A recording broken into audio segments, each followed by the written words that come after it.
All right, so we are back and we are jumping into 2 Kings chapter 22. So in this chapter, we see Josiah's reign. He's 8 years old when he takes the throne.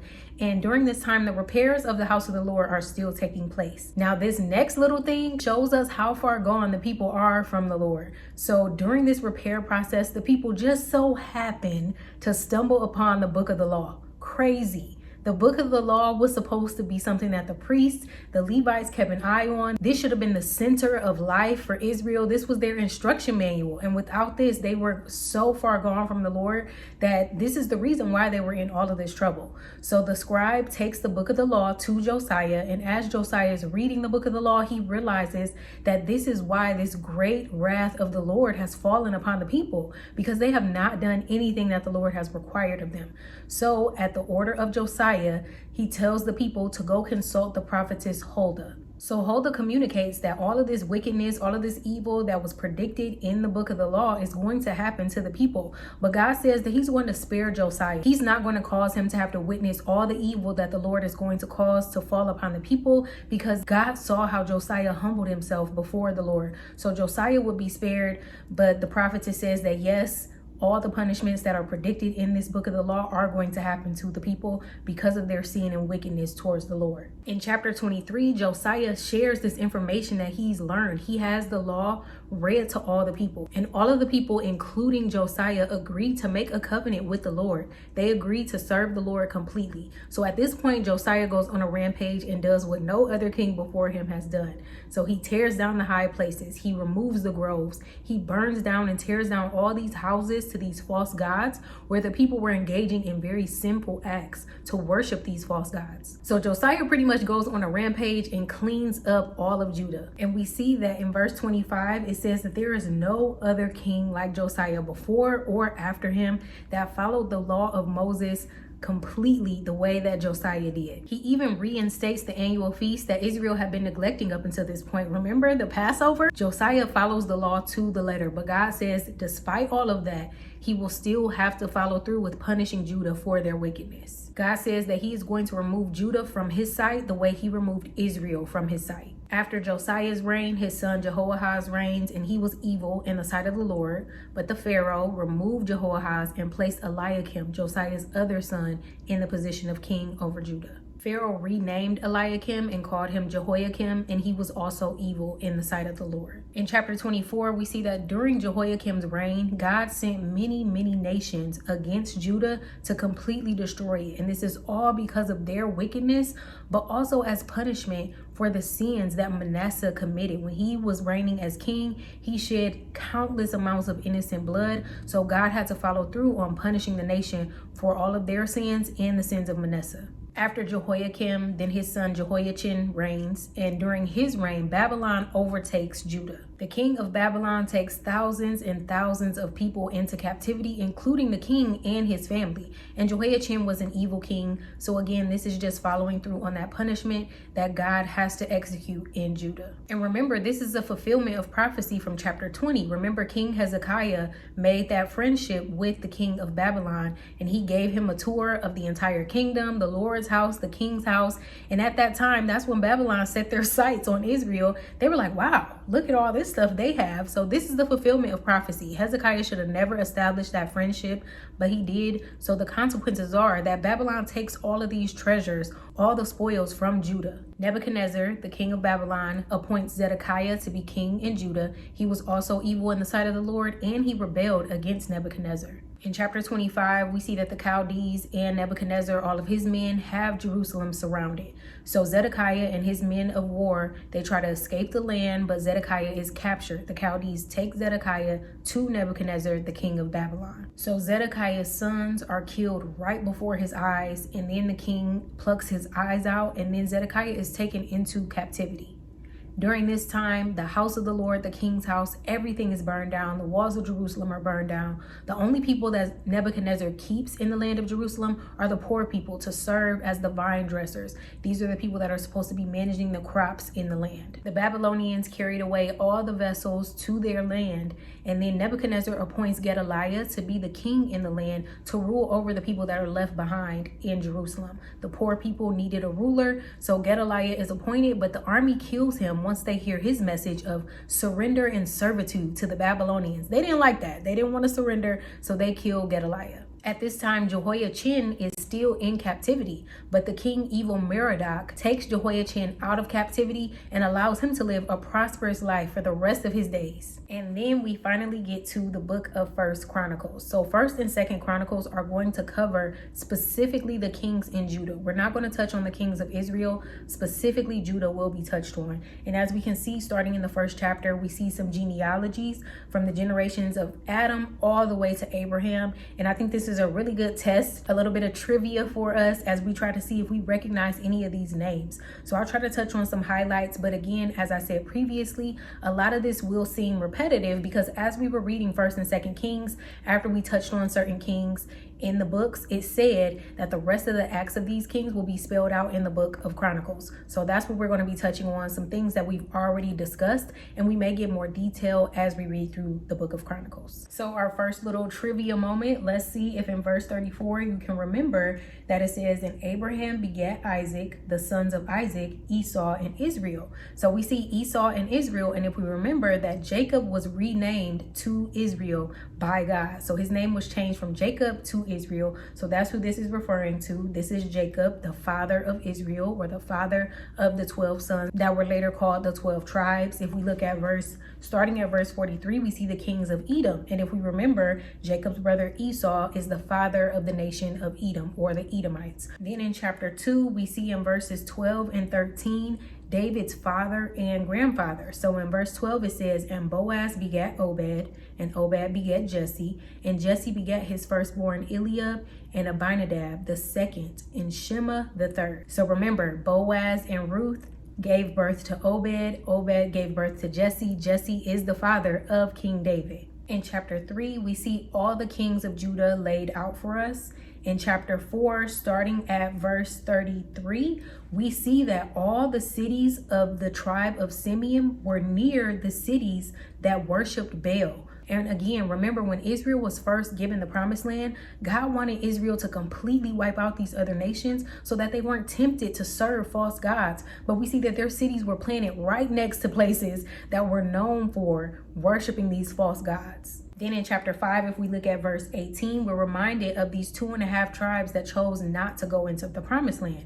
And remember, I said back when they chose to go to the promised land, they would be the first ones carried away into captivity. They were vulnerable. They were not in the land they were supposed to be in. They're out there by themselves and they got taken away captive. In chapter 6, we're reminded of the responsibilities of the sons of Aaron. So the tribe of Levi was responsible for all the holy things related to God. We get this reminder here as to why the tribe of Levi was not given an inheritance. If we remember, God was their inheritance, so they were not given a specific portion of land in the promised land because God served as their inheritance, so they dwelled within cities within the other tribes' possessions of land. In chapter 7, we should see another name that sounds familiar to us, Zelophehad. So if we remember, back when pieces of inheritance and land were given out, at this time, an inheritance was passed down from father to firstborn son.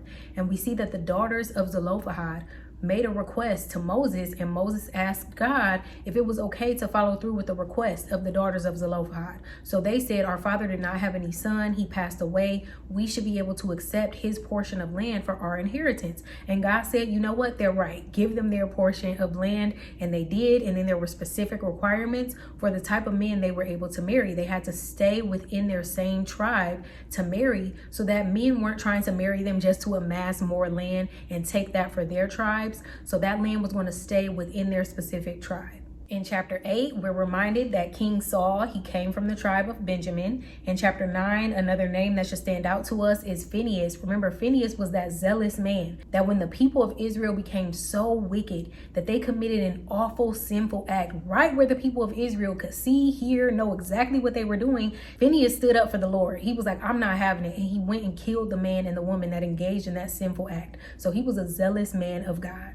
Then in chapter 10, we see King Saul's defeat and death by the Philistines and how they completely disrespected his body and the bodies of his sons, but how the men of Jabesh Gilead took Saul's body and his sons' bodies and buried their bones to just show respect to the man that was appointed by God to be the king. Then in chapter 11, we see that David is anointed king, and we see how conscious he was of making sure to consult God every step of the way. He asked God for guidance before he went to battle countless times. So David tried to be obedient to God every step of the way. We get this summary of all his valiant men, including in verse 41, Uriah the Hittite. And if we remember, he is the husband to Bathsheba.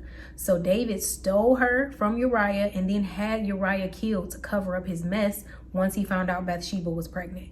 So Uriah is mentioned among David's valiant men. And we saw when we read that part of the Bible that Uriah was a man of integrity. When David tried to manipulate him and get him to go sleep with Bathsheba to cover up David's sin, Uriah was not having it. He wanted to stay in solidarity with the men that were at battle. He was like, I can't go home and enjoy my wife and food and good rest. He was like, my men are out there fighting. I have to show solidarity with them. So Uriah was certainly a valiant man and a man of integrity. In chapter 12, we circle back to how David was fleeing from Saul and how the men of Judah and Benjamin helped David because they could see that the Lord was on his side. We even see in verse 38 that David's men were upstanding men as well. It says in verse 38, all these men of war that could keep rank came with a perfect heart to Hebron to make David king over all Israel, and all the rest also of Israel were of one heart to make David king. So these men had a perfect heart to make David king, to fulfill what God wanted for their nation. In chapter 13, we're reminded that there was a key indicator that Israel was not where they were supposed to be during Saul's reign. The reason for this is because David had to have the Ark of the Covenant brought to them because they did not have the Ark of the Covenant in their presence. And remember, the Ark of the Covenant represented God's presence among the people. So they did not have God's presence with them. David wanted to bring the Ark so that the presence of God could be with them. They could prosper and seek his guidance and wisdom, but the people do not bring the Ark the proper way. So we're reminded of the death of Uzzah and how the Ark just stayed at Obed-Edom's house for a while, for 3 months, and his house was blessed the entire time the Ark was there because, again, that meant the presence of God was in his house, so he was blessed. In chapter 14, we're reminded that David multiplied wives. We see how many children are listed here, and it specifically says these are the children he had in Jerusalem. And we know that he had many more children because the big story that we just spent a lot of time reading was Absalom, David's conflict with Absalom over what happened to Absalom's sister Tamar. So we don't see Tamar listed here, Absalom listed here. So we know David had many more children than this because he multiplied wives and he was getting very busy having all of these children. We go on to review David's victories, and again, his victories were because he consulted God before every battle to ensure that God wanted him to first go into this battle and that God would be with him and help him to prosper. So because he sought this wisdom and wise counsel from God, God made him prosper. In chapter 15, we see that David realizes that the Levites are supposed to be the ones to bring the ark and they are supposed to carry it rather than placing the ark on a cart and then pulling a cart. So he tells the Levites to purify themselves, cleanse themselves, and then they will carry the ark into Jerusalem. And we see that the people are overjoyed. They are celebrating that the Ark of the Covenant is being brought into their land because, again, this is the presence of God. They know they're going to prosper. They know that things will be well with them because the presence of God is with them. In chapter 16, we see that after the ark is brought into Jerusalem, offerings are made. David sends all the people home with wine, bread, and meat just to celebrate this wonderful day, and also acknowledging how much he loves God, not just for what he's done, but for who he is. In chapter 17, we see how David wanted to go on to build a house for God, but God tells David, no, I'm going to build a house for you. I'm going to establish your seed forever. And then we see another prophetic reference to Jesus Christ. So starting at verse 12, it says, and he shall build me an house, and I will establish his throne forever. I will be his father, and he shall be my son, and I will not take my mercy away from him, as I took it from him that was before thee. But I will settle him in mine house and in my kingdom forever, and his throne shall be established evermore. Now, historically, this is referring to David's son Solomon, but prophetically, this is pointing to Jesus Christ. We know that Jesus Christ comes from the line of David. He's from the tribe of Judah. He's referred to as the son of David. And we know that his throne will be established forever. So let's look at a couple of verses. So first we can go to Matthew chapter 1, verse 1, which says, "In the book of the generation of Jesus Christ, the son of David, the son of Abraham." Next, we can go to Luke chapter 1, starting at verse 31. "And behold, thou shalt conceive in thy womb and bring forth a son, and shalt call his name Jesus. He shall be great, and shall be called the Son of the Highest. And the Lord God shall give unto him the throne of his father David, and he shall reign over the house of Jacob forever, and of his kingdom there shall be no end." So we see the parallel between Solomon and Jesus. Remember that at the beginning of Solomon's life, he was the perfect picture of Jesus Christ. But then he becomes the perfect picture of the Antichrist when he starts serving and worshiping these other gods, establishing these high places for his hundreds and thousands of wives. So yeah, Solomon was a great picture of Christ in the beginning of his life, but he did not finish well and became a horrible picture of the Antichrist. Then in chapter 18 and verse 4, we can see that more than just multiplying wives, David was doing something else he was not supposed to be doing, which was multiplying horses. But then we see that he's kicking butt in this chapter, and we can see why in verse 6 and verse 13. Verse 6 says, "Then David put garrisons in Syria, Damascus, and the Syrians became David's servants and brought gifts. Thus the Lord preserved David whithersoever he went." And in verse 13 it says, "And he put garrisons in Edom, and all the Edomites became David's servants.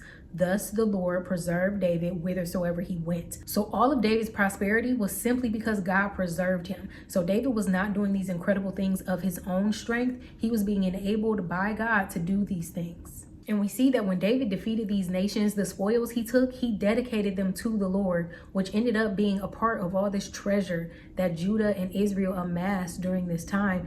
A lot of it came from David and all of his victories. Then I'm sure we all remember this story where David was friendly with the king of Ammon. And when the king of Ammon dies, he sends messengers to comfort the king's son. But the king's son misinterprets this act of kindness and he humiliates David's messengers. So David is ready to go to war, and the Ammonites find this out. They're terrified, so they hire some help, but David comes and kicks butt anyway. And at this point, the Syrians are like, "Look, we are never helping the Ammonites ever again. Y'all got our butts kicked over something that wasn't even our problem to begin with." Then in chapter 20, starting at verse 1, we know that this coincides with 2 Samuel chapter 11 because of what it says at the end.